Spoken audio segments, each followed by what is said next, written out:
హైదరాబాద్లోని నీలోఫర్ హాస్పిటల్లో ఒకే కాన్పులో 4 పిల్లలకు జన్మనిచ్చింది అమృత అనే మహిళ. ఈ నెల 22న హస్తినాపూర్కు చెందిన మహిళకు 7.5 నెలలకే పురిటి నొప్పులు రావడంతో నీలోఫర్ హాస్పిటల్లో చేర్పించారు కుటుంబ సభ్యులు. వెంటనే డాక్టర్లు ఆపరేషన్ చేశారు. 2 మగపిల్లలు 2 ఆడపిల్లలు జన్మించారని తెలిపారు డాక్టర్లు. తల్లి పిల్లలు ఆరోగ్యంగా ఉండడంతో డిశ్చార్జ్ చేశారు డాక్టర్స్.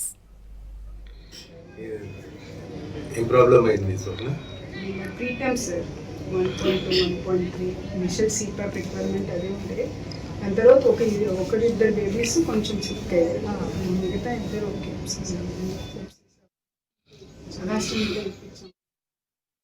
4 బేబీలు పుట్టినాయి. 4 బేబీలు లెస్ దెన్ 1 kg మాత్రమే ఉన్నాయి. సో ఇది జరిగి నెల రోజుల క్రితమే జరిగింది.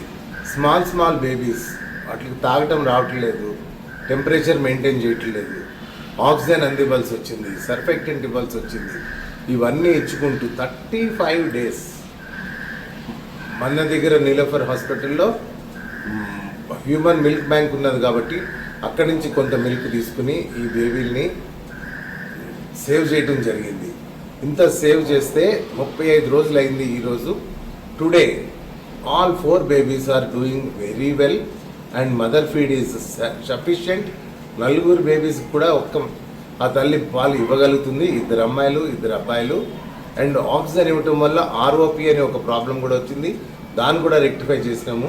ఇదే ప్రైవేట్ హాస్పిటల్లో అయితే ఒక్క రోజుకి 1 లక్ష రూపాయలు చెప్పినా 4 బేబీస్కి 4 లక్షల రూపాయలు రోజుకే జరిగేది. మోర్ దెన్ 1 crore rupees ఖర్చు అవ్వాల్సిన అవసరం ఉండేది. But in a government hospital in Telangana Neelofar Hospital, we could able to save all the 4 babies and we are feeling